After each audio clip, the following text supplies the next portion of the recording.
तो हेलो दोस्तों, फिर से आपको एक नए वीडियो में स्वागत है।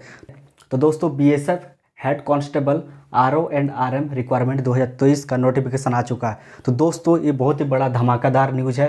तो दोस्तों, हम आपको बताएंगे, इंपॉर्टेंट डेट्स बताएंगे, किस डेट से आपको फॉर्म अप्लाई होगा, किस डेट तक होगा, ठीक है। उसके बाद एप्लीकेशन फ़ी के बारे में बताएंगे, एप्लीकेशन फ़ी आपको कितना देना पड़ेगा इस फॉर्म को भरने के लिए। उसके बाद हम आपको बताएंगे एग्ज़ाम डेट क्या है इसका, ठीक है। उसके बाद एज लिमिट क्या है, कौन कौन सा एज ग्रुप का जो कैंडिडेट है वो भर सकता है, ठीक है, वो हम आपको बताएंगे। उसके बाद हम आपको बताएंगे नंबर ऑफ पोस्ट कितना है। उसके बाद पोस्ट वाइज हम आपको बताएंगे किस किस पोस्ट में कितना कितना वैकेंसी है, ठीक है।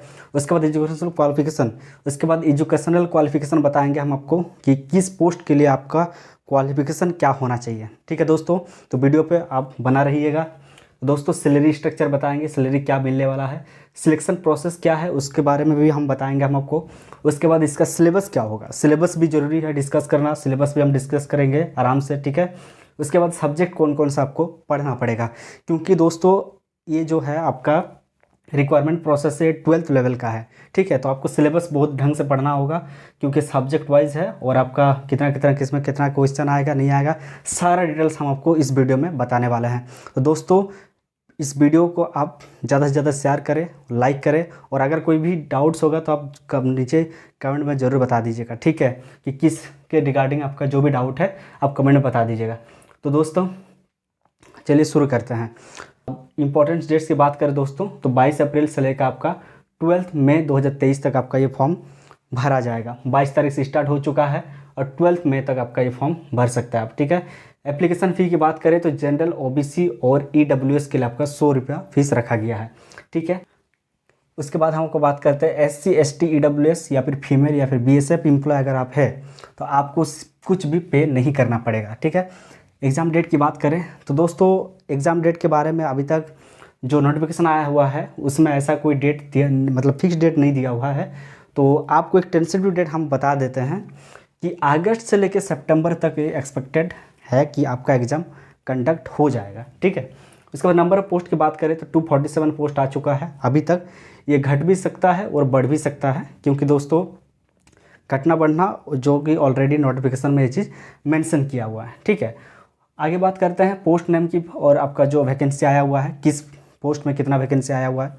तो हेड कांस्टेबल जो है, हेड कांस्टेबल का रेडियो ऑपरेटर जो है 217 पोस्ट आया हुआ है, और हेड कांस्टेबल रेडियो मैकेनिक का जो है वो 30 पोस्ट आया हुआ है, ठीक है। तो पोस्ट हिसाब से बहुत ही बढ़िया है। एजुकेशनल क्वालिफिकेशन की बात करें तो आपको रेडियो ऑपरेटर के लिए 12th पास होना चाहिए 60% के साथ, वो भी पीसीएम यानी कि फिजिक्स, केमिस्ट्री और मैथमेटिक्स में, या फिर आपके पास आईटीआई की डिग्री होना चाहिए, वो भी 2 साल का। 1 साल का आईटीआई जो भी आप ट्रेड करते हैं जैसे डीजल मैकेनिक वगैरह वो सब नहीं चलेगा, यहाँ पर 2 साल का आईटीआई आपका कंपलसरी है, ठीक है। उसके बाद बात करते हैं रेडियो मैकेनिक का।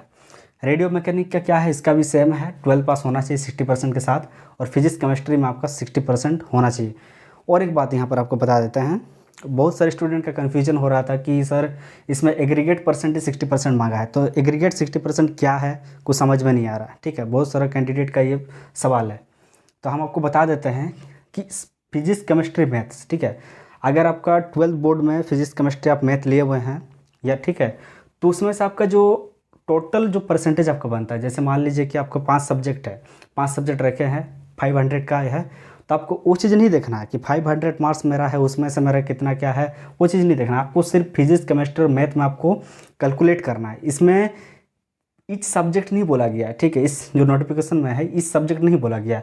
अगर इस सब्जेक्ट में बोलते हैं कि आपको 60% चाहिए, तो फिर उसमें अलग अलग फिजिक्स, केमिस्ट्री और मैथमेटिक्स में आपको 60% लाना जरूरी है, लेकिन इसमें ऐसा कुछ नहीं है।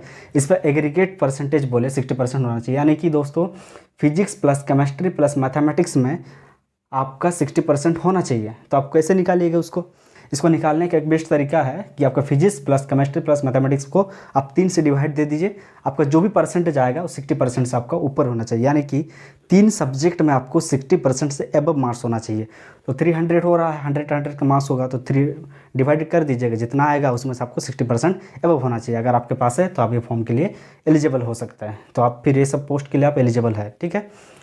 अब दोस्तों आगे बात करते हैं सैलरी स्ट्रक्चर का। सैलरी स्ट्रक्चर क्या है, ये पे स्केल लेवल 4 का सैलरी स्ट्रक्चर है, ठीक है, जो आपका 25,500 से लेके 81,100 तक आपका बन सकता है, ठीक है। उसके बाद आपके सिलेक्शन प्रोसेस की बात करते हैं। अगर सिलेक्शन प्रोसेस की बात करें तो इसमें एक आपको रिटन टेस्ट होने वाला है जो कि सीबीटी मोड में नहीं होगा। फिर से हम बता दे रहे हैं आपको, सीबीटी मोड में नहीं होगा, ये ओएमआर बेस्ड होगा, यानी कि पेन एंड पेपर में होगा, ठीक है। उसके बाद पीएसटी, पीटी और डॉक्यूमेंटेशन का काम होगा, क्योंकि पीटी के बाद आपका डॉक्यूमेंट वेरिफिकेशन हो जाएगा, ठीक है। उसके बाद आपका फाइनल मेडिकल एग्जामिनेशन होगा। दोस्तों ये 3 चरण में आपका जो नोटिफिकेशन का प्रोसेस है, ठीक है, कंप्लीट होगा। उसके बाद बात करते हैं सिलेबस की। बहुत इंपॉर्टेंट है, क्योंकि सिलेबस जाना जरूरी है, इसी से आपका जो है एग्ज़ाम क्वालिफाई होगा, ठीक है। तो सिलेबस की बात करें तो दोस्तों आरओ के लिए, यानी कि ठीक है, रेडियो ऑपरेटर के लिए आपको 200 मार्क्स, वो भी ओमर बेस्ड होगा, ठीक है, ओमर सीट मिलेगा आपको। उसके बाद 50% का डिक्टेशन होगा। डिक्टेशन का मतलब क्या है, देखिए यहाँ पर स्टेनोग्राफी वाला डिक्टेशन नहीं है, यहाँ पर है कि इंग्लिश आपको रिटन में आपको लिखना होगा 100 वर्ड्स का, ठीक है। आपको पढ़ के समझ में आना चाहिए, जैसे रीडिंग कॉम्पिटिशन आप पढ़ के समझते हैं उस टाइप का, ठीक है। उसके बाद रेडियो मैकेनिक का आपका 200 मार्क्स ओएमआर बेस्ड होगा, इसमें कोई भी डिक्टेशन वगैरह कुछ है नहीं उसमें, ठीक है। टाइम जो आपको 3 आवर्स, यानी कि 3 घंटा आपको मिलने वाला है। एमसीक्यू क्वेश्चन रहेगा आपका, ठीक है, कोई सब्जेक्ट क्वेश्चन यहाँ पर रहेगा नहीं। सब्जेक्ट की बात करें दोस्तों तो इसमें फिजिक्स जो है आपका 12th लेवल का फिजिक्स आएगा इसमें, और आपका 40 क्वेश्चन रहेगा, जिसमें टोटल आपको 80 मार्क्स रहेगा 40 क्वेश्चन का। प्रत्येक क्वेश्चन 2-2 मार्क्स का रहेगा। उसके बाद बात करते हैं हम आपका मैथमेटिक्स का। मैथमेटिक्स में आपका 20 क्वेश्चन रहेगा 40 मार्क्स का, सेम इसका 2-2 मार्क्स रहेगा एक क्वेश्चन का, ठीक है। केमिस्ट्री की बात करते हैं तो इसका भी 20 क्वेश्चन रहेगा 40 मार्क्स का।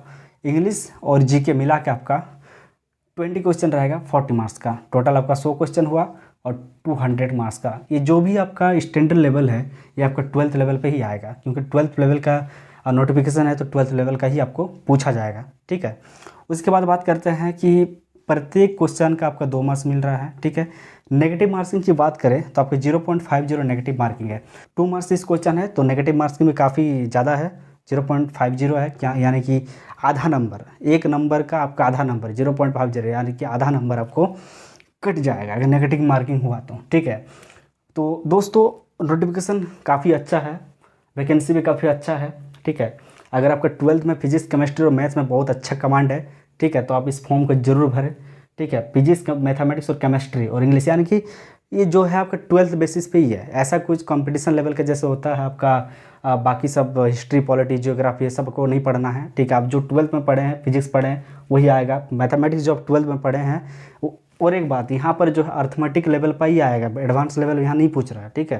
केमिस्ट्री की बात करें तो केमिस्ट्री और 12th लेवल में पढ़े हैं तो उसका भी क्वेश्चन आएगा, ठीक है। तो ओवरऑल देखा जाए तो नोटिफिकेशन काफ़ी अच्छा है, ठीक है। और 12th में अगर आप अच्छे से पढ़े हैं तो इस फॉर्म को आप जरूर भरें, ठीक है। और आशा करते हैं दोस्तों ये वीडियो आपको अच्छी लगेगी, सारा डाउट आपको क्लियर हो गया। फिर भी अगर आपका कोई डाउट है कमेंट कर दीजिएगा, ठीक है। अब उसका भी हम एक्सप्लेनेशन वीडियो के साथ हम आ जाएंगे आपको समझाने के लिए, ठीक है। तो ठीक है दोस्तों, चलिए मिलते हैं फिर एक नए वीडियो के साथ। तब तक के लिए आप अपना ख्याल रखिए। जय हिंद, जय भारत।